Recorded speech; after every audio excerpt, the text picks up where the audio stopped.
अस्सलाम वालेकुम dear viewers, आप देख रहे हैं सिंधी टीचर। मैं आपको बुनियादी सिंधी, बेसिक सिंधी, स्टार्टिंग सिंधी, सिंधी कायदे अलिफ बे से पढ़ाने की कोशिश कर रही हूँ। इसके बाद हमने स्टार्ट किया है class 3 to class 7 Sindh textbook board के कंप्लीट हम पढ़ चुके हैं। जो चैप्टर पढ़ा है उसका मुकम्मल उर्दू तर्जुमा भी किया है। उसमें जो भी एक्सरसाइजेस थे, क्वेश्चन आंसर, अल्फाज मायने, अल्फाज जुमले, खुलासे, वो सब हमने सॉल्व कर दिए हैं। उसके अलावा गाबा सिंधी क्लास 4 हम पढ़ चुके हैं। इन क्लासेस के अलग से प्लेलिस्ट बने हुए हैं, आप अपनी क्लास के मुताबिक जाके पढ़ सकते हैं। फिर ग्रामर सेक्शन स्टार्ट है। ग्रामर सेक्शन में आज हमारे पास क्लास है 5।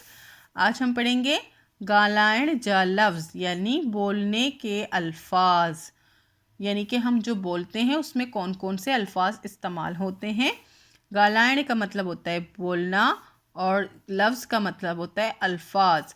बोलने के अल्फाज, जा का मतलब होता है कापड़िए के।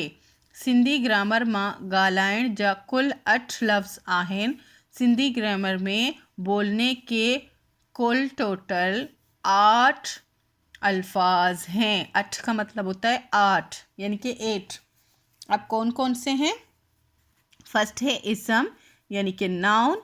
सेकंड है सिफत, यानी कि एडजेक्टिव। थर्ड है ज़मीर, यानी कि प्रोनाउन। फोर्थ है फ़ैल, यानी कि वर्ब। फिफ्थ है ज़र्फ़, यानी कि एडवर्ब। हुर्फ़ जर यानी प्रीपोजिशन, और उर्फ़ जुमलो यानी कि कंजक्शंस, और हुर्फ़ निदा यानी कि इंटरजेक्शंस। ये मैंने उर्दू में नहीं लिखे, इसमें उर्दू और सिंधी सेम सेम ही है, इसीलिए मैंने आपको इंग्लिश में लिख दिए हैं कि कुछ जो है स्टूडेंट्स इंग्लिश मीडियम में पढ़ते होंगे तो उनको इनमें प्रॉब्लम ना हो, उनको आराम से ये समझ आ जाए। इसी के साथ ये चैप्टर कंप्लीट हो गई है।